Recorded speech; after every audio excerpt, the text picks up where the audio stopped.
This is Romans chapter 12, verse 1 through 2.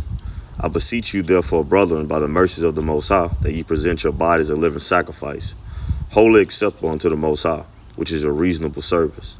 And be not conformed to this world, but be ye transformed by the renewing of your mind, that ye may prove what is that good and acceptable and perfect will of the Most High. I want to start off giving infinite honors, glory, and prayers to the Most High and His Son, Yahweh, Bahashem, Yahweh Shai, Bahashem, Rakakwadash.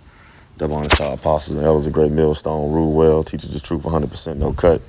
Double shalom and salutation that I can push this word across the four winds in true faith and sincerity, given all diligence. I'll just get into a quick lesson, quick hit. I don't want Ratazah Lord's will is edifying and to the point, centered around, being holy, okay, being separate, okay, from the ways of this world, okay, and everything that this world promotes, lies, okay, deception, okay, trying to get out on one another, as so-called Negroes, Latinos, and Native Americans, okay, as Israelites, man, that crab in a bucket mentality, or just being deceitful, man. Okay, you come into this truth, man, we have to be honest amongst one another in the spirit and power, Yahweh Shem, Yahweh Shah, with the brethren, man. You got to be honest with your brothers, man. Okay, not trying to get over a line, no accountability, no integrity, man. That's a foul blot in the man. Okay, you constantly lying or coming up with some type of excuse or some bullshit, man. That's a foul blot, man. Okay, and then you get corrected on it or told about it. In any situation, this scenario, you got an excuse. You can't never own up to it or you talk your way around it, man. No, man. Okay, this is Colossians 3 and verse 9 through 10. Lie not one to another, seeing that ye have put off the old man with his deeds, man, being not conformed to the ways of this world, but being renewed in the spirit of your mind, man. Okay, being holy and acceptable, blameless, spotless, okay, cleansed, separated from the filth of this world, man. Okay, the reason you wash clothes is what? To separate the dirt and the funk from them, man. Okay, same with our spirit, man. We've been washed by this word, baptized, okay, by this word, man, pursuing Ephesians 5 and 26. So we have to put off that old way of lying, trying to get out, finessing brothers, man, using brothers, man. Okay, only prioritizing things that's beneficial to you.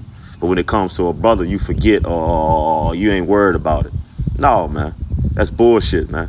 All right, the Lord dislikes that, man. The Lord hates that, man. Okay, it talks about what you did to the least of these, you've done to me, man. Okay, so if you lying to brothers, you bullshitting brothers, you trying to get out on brothers, man. Okay, making excuses, no integrity. Hey, man, the Lord gonna get rid of your ass, man. That's just that, man. So we got to make sure that to the best of our ability, we constantly washing with this word daily, man. Our minds, our conscience, man. All right. Okay, because as the scripture talks about with the talents, man. Okay, the Lord say you wicked servant, man. You knew the Lord's will, but you chose to goddamn do your own thing. You chose the bullshit. Hey, that's the same way with this word, man. That's the exact same thing, man. You knew the Lord's will. We know what we have to do in order to be counted worthy of salvation. Okay, to be granted salvation, man. Okay, teach this word, apply this word, man, to the best of your ability, man. But if you're not doing these things, man, the Lord gonna count you as that wicked servant, man. Lord say, I never knew you, man. Cast your ass out, man, to utter darkness, which is destruction and death, man. Despair. It says, and have put on the new man, which is renewed in the knowledge. See, renewed in the spirit of your mind, which is renewed in the knowledge and after the image of him that created him, man. After the image of Yahweh Shem, Yahweh Shah. Okay. You say, well, no guile, okay, no lies found in the Lord's mouth, man. So we have to be the same way, especially amongst the brothers, man. Okay, especially amongst the brothers, man. You shouldn't be lying to your brother, trying to get out on your brother. You shouldn't be trying to get out on nobody. The Lord provides, man. But you definitely shouldn't be doing that nigga shit. Okay, period, or just trying to finesse a brother, man, because a brother is kind-hearted or showing mercy, okay, or because you feel like or think a brother got more or he ain't gonna miss it, whatever the case, the case may be, man. Okay, it's a foul blot. The Lord gonna get rid of that, man. This is a quick hit, man. This is Sirach 20 and 24 through 28, and it reads, it says, a lie is a foul blot in a man. Yet it is continually in the mouth of the untaught, and the untaught goes into the undisciplined, man. Okay, refusing the reproof of the Lord, meaning you refusing the correction. Okay, the discipline of Yahweh Shem, Yahweh Shah. You could tell that about what a man speaks. Okay, always lies and bullshit and trying to get out. Shucking and fucking jiving, man. Think everything a game and funny. Okay, I got an excuse set up for every fault that he has an excuse to back his fault, man. No, man, that's bullshit. That's nigga shit. It say a thief is better than a man that is accustomed to lie, but they both shall have the destruction to the heritage. Because you know a thief shit. Yeah, you know what he do. He a thief. He steals. Okay, but a person that lie, he'll be a thief and lie and be stealing and say he not goddamn stealing or say he not a thief, man. That's why it's no difference. They gonna have they both shall have what they say. They both shall have. I'm gonna read over. A thief is better than a man that is accustomed to lie, but they both shall have destruction to heritage, man. That's gonna be their heritage. You reap what you sow, man. Okay, the scripture talk about plant not upon the furrows of evil, man. All right, I'm gonna grab that, man. It said the disposition of a liar is dishonorable, and his shame is ever with him because his conscience eating him up. His conscience is defiled, it's unclean, man. Because you know you lying, you know you prepared that lie, you know you prepared that bullshit or them excuses. You know you don't have no integrity. It says a wise man shall promote himself to honor with his words, and he that has understanding will please great men. And that's the fact of the matter, man.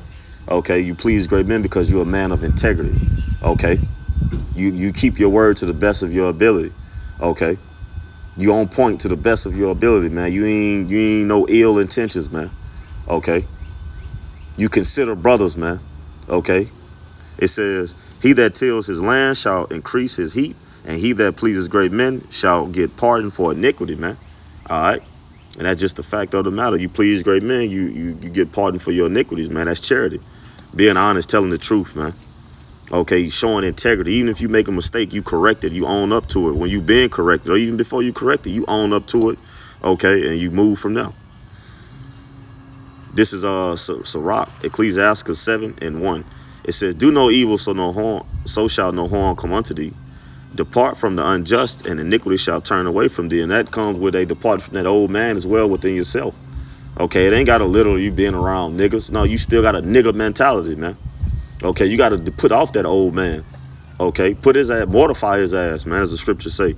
Okay, and be renewed in the spirit of your mind.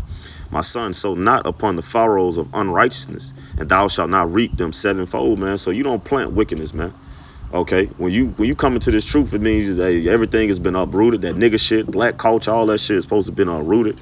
Okay, and goddamn, the ground is broken up where you can easily plant, and you're supposed to plant righteousness, man, not wickedness, man. And if you plant wickedness, you're going to, as it just said, it says, my son, sow not upon the furrows of unrighteousness, and thou shalt not reap them sevenfold.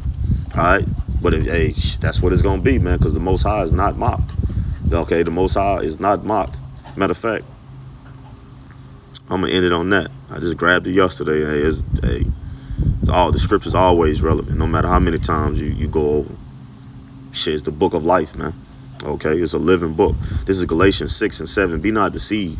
The Most High is not mocked, for whatsoever a man soweth, that shall he reap also. So if you sowing upon the furrows of unrighteousness, and you're going to reap it sevenfold, and here it is, for he that soweth to his flesh shall of the flesh reap corruption, death, destruction, dishonor. Okay, it says, but he that soweth to the spirit shall of the spirit reap life everlasting. And what is that? Okay, being renewed in the spirit of your mind. Okay, mortifying your members, that old man, putting his ass down and being renewed, okay, and the man that's imaged after Yahweh Shah, man, putting on these precepts, putting on the word, man. Okay, it says, and let us not be weary in well doing, for in due season we shall reap if we faint not. All right, and we're gonna reap, okay, what we sow, whether you sow to the flesh or to the spirit, you're gonna reap it, man, in due time. Okay, in due time, man. Okay, but Lord willing, hey, man, we continue to move forth within this ministry. Serving the Lord, true faith, sincerity, giving diligence, man. But with that, Lord willing, this lesson was edifying and to the point. Till next time, shalom.